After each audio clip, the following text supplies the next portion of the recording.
The Palm phone will have its own data plan and its own number. The specifications remain an outlier in the world of smartphones. With a 3.3-inch screen, it's about the same size as a credit card. However, you still get a 12-megapixel rear camera and an 8-megapixel front camera along with protection against water and IP68 dust. A new update is making the Palm phone much more flexible.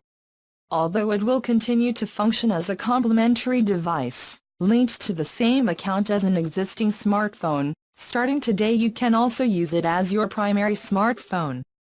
Although it may seem like a toy, it is also a complete Android phone.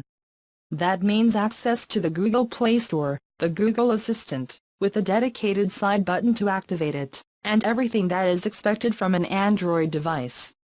Only smaller. Palm has updated the camera, with improvements in HDR performance, color balance and low light shooting.